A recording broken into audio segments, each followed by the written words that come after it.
Good evening, everyone. Sorry for the slight delay while we've sorted out our connection to YouTube. Welcome everyone who's joining us there, and also welcome to my fellow trustees who are on the Zoom call with me this evening for our 61st AGM. I do have some apologies from Mel Henry, Richard Gantlet and Piers Maynard, but otherwise we have a full set of trustees here, so that's good.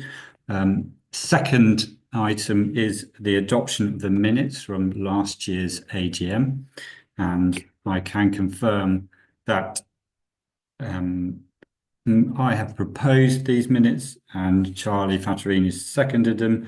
The votes are 212 for, 0 against, with 10 abstentions.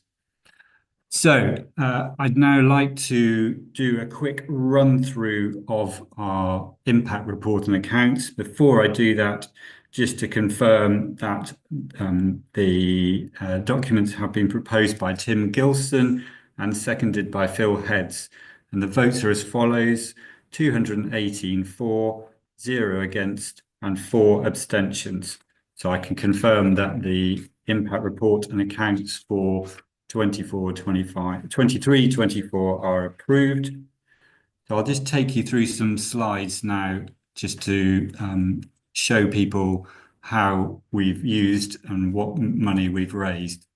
So this year has shown us with an income of just under £7.5 million, which is the largest amount of income we've ever raised, slightly up from last year, especially with the results of increased inflation and costs.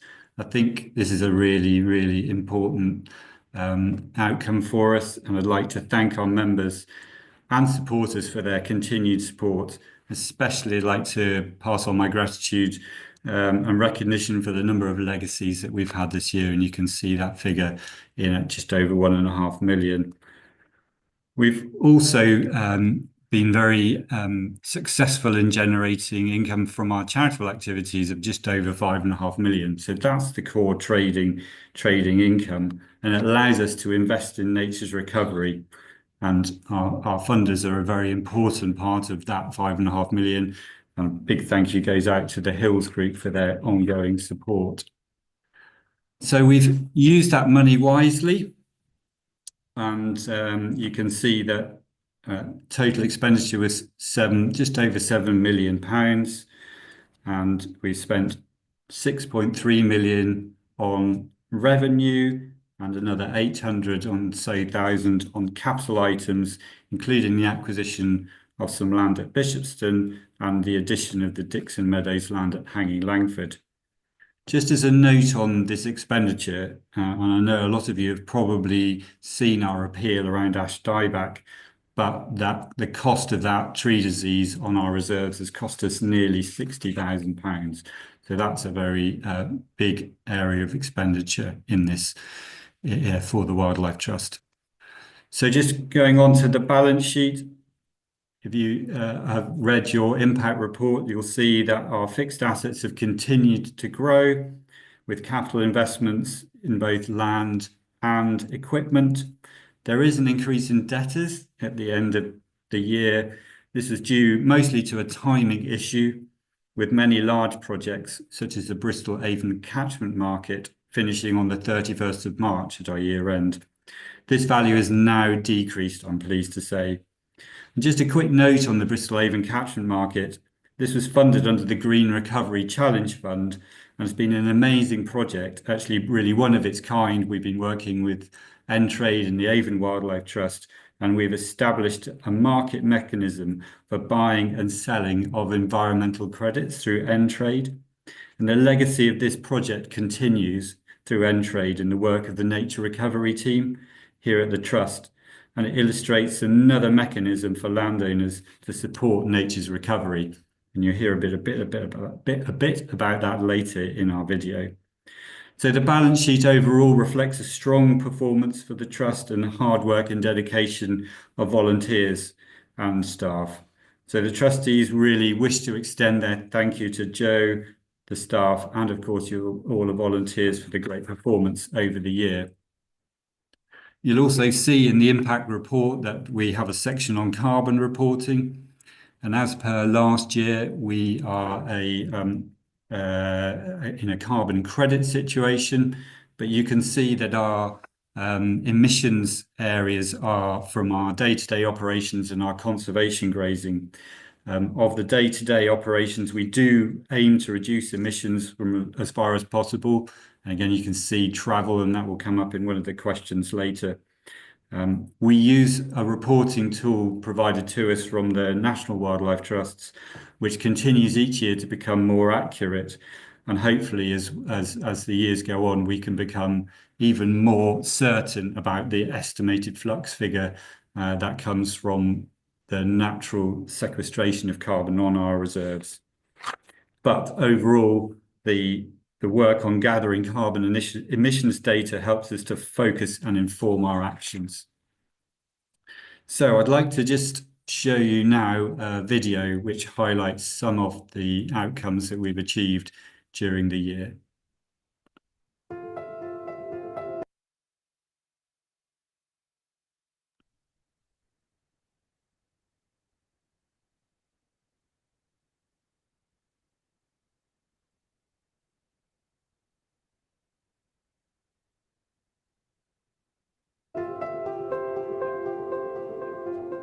Hello, I'm Jo Lewis, the Chief Executive of Wiltshire Wildlife Trust. This has been my first year as CEO, and I've had the privilege of witnessing firsthand the positive impact that the Trust has had on so many special landscapes and so many people's lives across Wiltshire and Swindon. The Wiltshire Wildlife Trust is delighted to be taking on the management of more than 200 acres of farmland here at Great Chalfield as part of this innovative partnership the National Trust and with Great Western Community Forest. Great Chalfield has always been a special place where space is made for nature, for wildlife corridors around the hedges and the edges.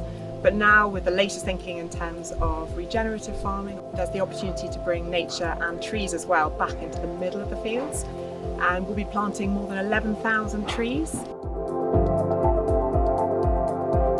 The new Sand Martin hide, we've got about 160 nest holes on the hide, which hopefully if we get to full numbers, the view from the hide is particularly good to see the birds coming in and out. Alongside the hide we've got all of the screening which has just been done, and it just acts as a screening proof for birds so that they don't get disturbed by people as they walk along towards the hide. The recent acquisition of Dixon Meadows, that's been a really exciting addition to the site. It extends along the Wylye on both the carrier side and the main river side, basically an extension of a lot of the habitat that you get on site. Swindon Lagoons is just an amazing place. The site is mostly managed by volunteers. This is right in the heart of Swindon. You can hear the drills going on just behind us. But in between the drills, you'll hear the noise of the little grebes, etc. out here on the lagoons. And these lagoons go through different series of succession, and we find big populations of things like jack snipe and regular snipe on this site. I think here we have a really good regular group of volunteers. They get real positive value from them. In terms of wildlife, this is a major migratory route for a whole range of different birds and species. The new thing for me is actually the thermal camera that I have around my neck here. So I've been monitoring birds on this site since 1992, and we can now come in low level light conditions, and I can see how the birds are behaving at night. And in fact, just out the hide here, something as simple as the fact that I can see a muntjac curled up underneath a log that we'd never have seen without a thermal camera. We've actually done really well with the calving at Coombe Bisset. With one set of twins, we've actually got 42 calves from 41 cows, and all the calves are looking fantastic. Cattle are really great for our conservation grazing. Not only will they break through some of the thicker scrubby areas, but they also do really well on the grassland areas. The conservation benefits of that is fantastic.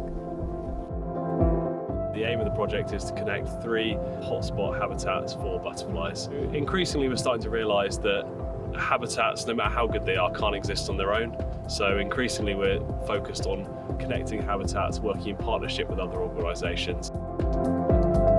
We were delighted that BBC Countryfile shone a spotlight on Wiltshire Wildlife Trust back in March with our 2 new nationally important nature reserves at Greatwood and at Bay Meadows. So a huge thank you to BIFRA Award, to the National Lottery Heritage Fund, the Hills Group, the Underwood Trust and all of you who donated to our appeals. In front of us here we've been doing some meadow restoration by doing some scything and removing some of the nutrient from the meadow.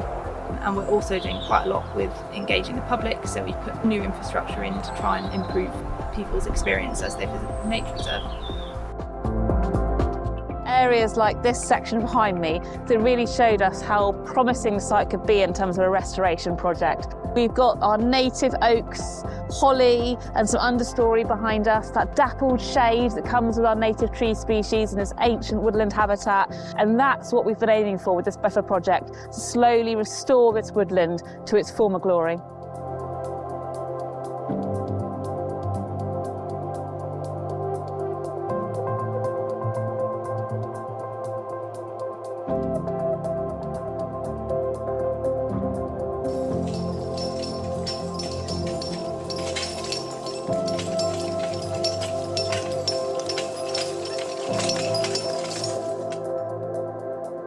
Connecting people with nature is a big focus for the Trust, and I find it so inspiring to hear the stories of how our care farms and our wellbeing teams are offering renewed hope to those facing mental health challenges.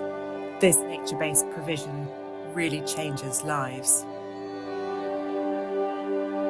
So we're here running a 12-week men's wellbeing programme. It's funded by Wiltshire Council and it's running over 2 years. We're addressing a range of different issues that men commonly struggle with, so we're experiencing a crisis in men's wellbeing across the UK. Doing this every Monday is a great way to start the week. It just encourages you to get up and you're in the company of a lot of lovely people, all in a similar boat to you, so there's a really good chemistry. You walk away learning new stuff. I've really enjoyed whittling and carving, that's been fantastic. I became a VSA and I've helped several other people. I've done different courses with wellbeing, first aid with mental health, and every time I do it I just love it. We're also working within workplaces, so we're going into businesses and offering support for people who are in work but in danger of dropping out. On the edge of Green Lane Wood we've been developing a forest garden, and so we're working with nature to grow food for eating and also increasing the biodiversity through planting things that are really good for pollinators. The benefits for people have just been enormous. Encouraging people to take time in nature to realise the wonderful green spaces that we have here in Wiltshire and across Swindon, and how much difference that can make to their day-to-day life. They come here once a fortnight. They've already taken part in our Swindon Wellbeing programme, so they've had at least 6 months of support going out into nature and green spaces. And so we teach them skills and horticulture and growing food, growing flowers, and we're showing them how to garden in a wildlife friendly way, so that they're giving something back to nature, if you like. I've become a VSA, so I used to be a participant. So in a way I'm saying thank you to Wildlife Trust, because there's no doubt about it, the Wildlife Trust has changed things for me from 5 years ago. This rhubarb is like a metaphor in a way. When it first started, it was just one stalk over there, and now it's flourishing. And I feel I'm flourishing too. The highlights of the past year at both care farms have been bespoke training for all of our staff members, and that was in autism and self-esteem for children. So all the extra training that we have done has meant that staff members can better meet the needs of our students, they can understand the behaviours and the challenges that our students are facing. For this project we are coming to the end of planting 7,000 trees here, but come November this year we're going to be planting another 8,000 trees. There's many highlights. One of the biggest ones is how impressed I've been that we have 150 regular volunteers that come out, give up their own time, and also we have people with complex needs that turn up and they are really happy doing it. That makes me happy. We're increasing the habitat, and as you can see here at Shore Forest Park, we're adding to these quite amazing woodlands, which we've seen huge groups of siskins this morning, creating corridors and connecting up and adding to the Great Western Community Forest. Volunteers are the lifeblood of Wiltshire Wildlife Trust, and we rely on having volunteers to help in so many different opportunities that we provide. And I'd just like to say thank you to all the many volunteers who do volunteer with us. One of the areas at the Trust where we heavily rely on volunteers are our wildlife watch groups, an opportunity for families to get involved in nature in a fun and interesting way.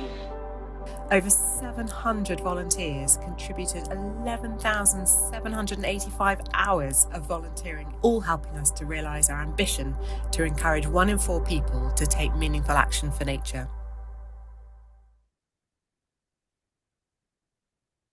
So I think you'll agree with me that was a very inspiring tour around some of the work that we do, and the video will be available on our website after the AGM, just to let you know if you want to have another look at that.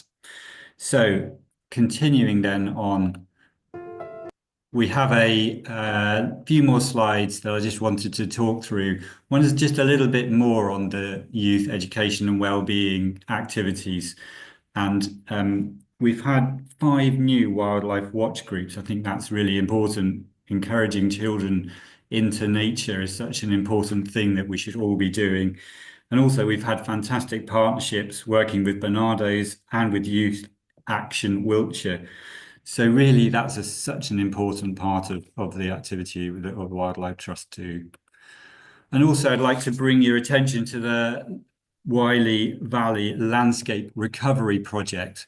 So these are very important, and there aren't many in the country. They're funded and sponsored by DEFRA, and we've been very successful, and we're in our first year of this scheme in the River Wylie, if you can recognise that. Is an absolutely critical wildlife habitat in Wiltshire. The project involves 20 landowners and has 5 main partners, and very importantly includes the Wylie Valley Farming Cluster, again part of that work that we at the Wildlife Trust feel is so important, working with our agricultural communities. So I'm really looking forward to seeing the results of that as it gets through its development phase. There's an excellent website if you follow the link through from the Wildlife Trust main website. So yeah, keep an eye on that in the next year. Okay, so now over to business again.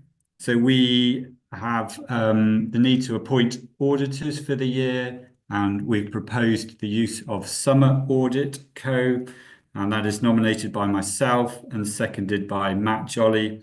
The members' votes are as follows: 214 for, none against, and 18 abstentions. So Summer Audit Co have been appointed as the Trust's auditors, and trustees will fix their remuneration. I'll now go on to the election of officers.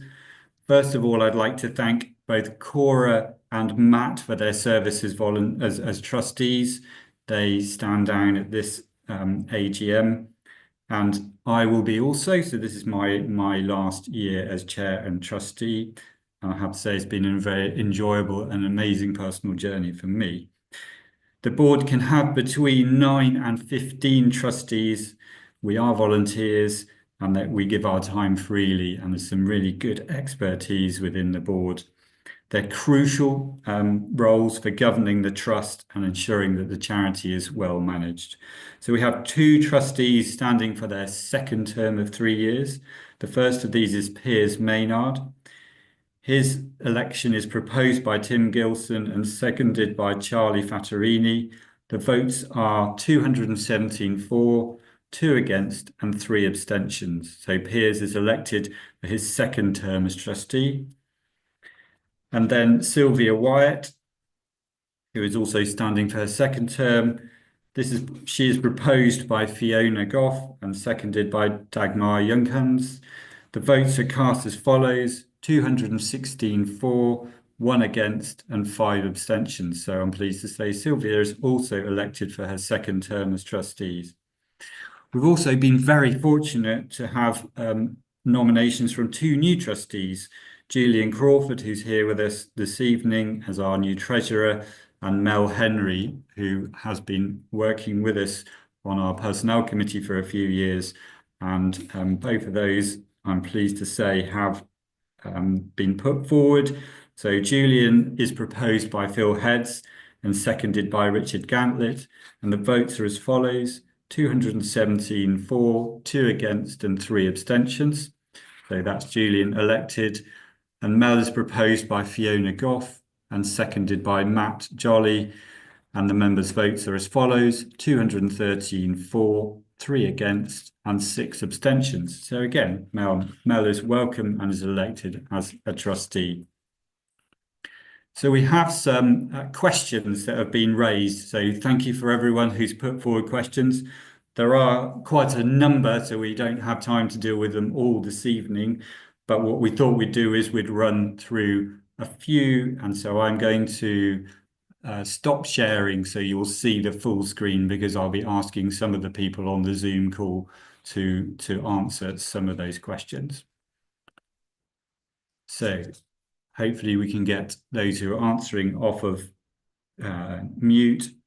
So I'll do the first one tonight, which is, and I'm sure some of you will be asking this question yourself, can we have a further face-to-face AGM? So can we go away from online to face-to-face?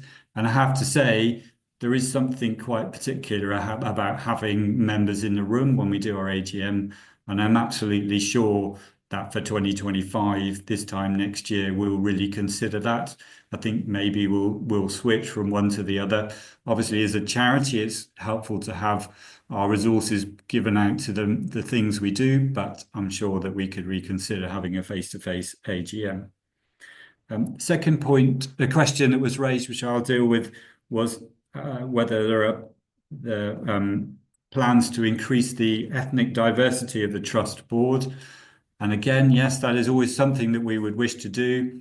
We are undertaking a governance review. And I'm very pleased to say Phil Heads will be taking on as chair from me after this AGM. And he's already told me that's one of his main objectives, is to get a trustee board that really reflects the communities in Wiltshire. So I'm pretty sure that you'll see some changes in that respect. So next, I'll go on to Damien.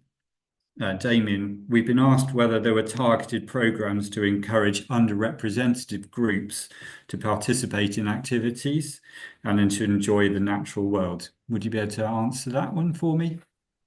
Yeah, thanks, Mark. So the answer to that is yes. I think the flagship program for us has been Next Door Nature, which has been a program where we've worked in 2 areas in Wiltshire as a pilot, and those are areas that one might define as areas of deprivation. So that included Bemerton Heath down in Salisbury and Studley Green area of Trowbridge. And the aim is that we go into those communities and we work with people in those communities where they're at, and we engage with them to talk to them about how they want to engage with nature and what they see as important. And with that, we've been able to engage families and groups, and ties back into the question you asked as well, Mark, people from different subgroups that wouldn't normally attend things like our family days and other things like that. So that approach is one that we're taking further forward, and we're developing that. It's called the Team Wilder approach within the Wildlife Trusts, and so that will be taken forward. Then I think on top of that, we are doing things around equality of access to our sites, and we've been working on that over many years. And it is a challenge for us on our sites, we know that, but we are continuing to do things like add details about how people can access sites via bus, what the accessibility is like or what the issues are like on the terrain of the site, so that people can make their own judgments about whether they feel their accessibility will enable them to engage with the site. It's an area we keep working on, and it's an area that we keep reviewing, but it's a good challenge, and thank you. Okay, thanks, Damon. That's a comprehensive response. Joe, we've been asked a question about what influence the Wildlife Trust will have once the Wiltshire local plan has been approved. Thanks, Mark. Yes, hello, I'm Jo Lewis. I'm the CEO of Wiltshire Wildlife Trust. It's a good question. For those who aren't familiar, the local plan sets out the vision and the framework in terms of sites that are allocated for housing and for commercial development through to 2038. And once adopted, all planning applications will be determined against the plan. So it is a really critical document. And when Wiltshire Council consulted on their local plan last autumn, we submitted, as Wiltshire Wildlife Trust, a full response. We welcomed what was quite progressive about the proposals, that they were proposing as a council that there would be a requirement for 20% biodiversity net gain for all new developments, which is beyond the national requirement of 10% biodiversity net gain. But we did express concern that there was not enough connection being made between the local plan and the requirement for a new local nature recovery strategy and to protect 30% of land for nature by 2030. But there is an opportunity to influence that local plan further before it's approved. It's set to be adopted at the end of next year, but before that, it will be reviewed by a national planning inspector who will be taking our submission alongside all the others into account. And also it needs to be reviewed against the government's new national planning policy framework. And the Wildlife Trust nationally, we're part of this federation with a really strong national voice, is lobbying hard to make sure that local wildlife sites get the protection they deserve as part of that. And we as Wiltshire Wildlife Trust are lobbying hard through our Save Our Chalk Streams campaign too, to make sure there are new bespoke legal protections for our internationally important chalk streams, like the River Wylie, which we saw in the video, to protect them from development. So still opportunities to strengthen that local plan further. Once it is adopted, our influence on some of those big decisions about where the big developments are will be limited, but we are still in a position to influence how well those developments then offset their impact on nature, whether that's on-site or off-site, so that this theory of biodiversity net gain actually becomes a reality. Thank you, Jo. Becky, we've had a question about, are there any plans to introduce online voting, given the efficiency point that I raised about having an online AGM? How about online voting? Thank you, Mark. Hello, my name is Becky. I'm the Director of Engagement and Fundraising. And absolutely, online increasingly is becoming a popular way of doing voting. Recently, our members will have seen our membership survey and, of course, our website where we use various different pieces of technology there. So not yet, but it's absolutely something we will be looking at. A number of the other wildlife trusts have adopted online voting. So we'll be looking for that best practice and how to make it work for us here in Wiltshire. Thank you, Becky. The last question we're going to have tonight again to Becky is, are there any plans for better signage for dog walkers to ensure that dogs will be kept on leads? And are there any, sorry, I'll do that as two questions in one, but let's do the first one on dog walking. I know it's a very, very important topic, both in our reserves and in the wider countryside. Absolutely, and it's a real challenge for us at the Wildlife Trust. So hopefully what people will see when you arrive at any of our reserves, hopefully there'll be a nice information board about the reserve itself and some of the wonderful flora and fauna you can see there. But you'll also see a code of conduct board, and we have those across every single one of our reserves. And that outlines in particular whether we allow dogs on that site, because we do have a number of reserves where we don't allow dogs. And if we do, then it must be that dogs are kept on leads. And then as you go through our different reserves, there is then smaller signage throughout them. So we're trying our best to encourage and engage with members of the public. So at Green Lane Wood, we've just introduced some new signage as you come in through one of the main pathways, which talks about the reasons why we ask you to keep your dog on a lead and why does it matter and what does that look like. So whilst we're asking members of the public to respect those boundaries, we're also trying to explain to them why it's really, really important. So we're doing more of that. We're putting up more signage, but inevitably we don't want our reserves to also be covered in signage everywhere. So it's a tricky balance of trying to find that and continuing to educate people and to work with them across our reserves. Thank you. And staying on the access theme, can you tell me if there are any plans to further extend paths at Lower Moor Farm? Yeah, it's a great question, and we get this about lots of our different reserves. What are we doing in terms of pathways and boardwalks and all of those things that not only make it accessible, but also ensure that when we have those wetter months that we are able to accommodate as many people enjoying our reserves as possible.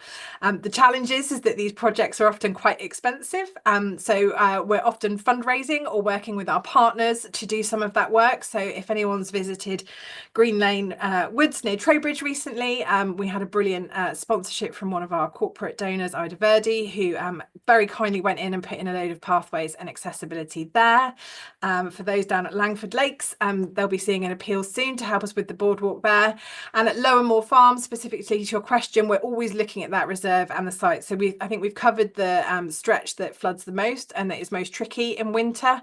And it's something that we will continue to do and to look at as we go into the winter months and see how that works, because we did that work in the spring of this year.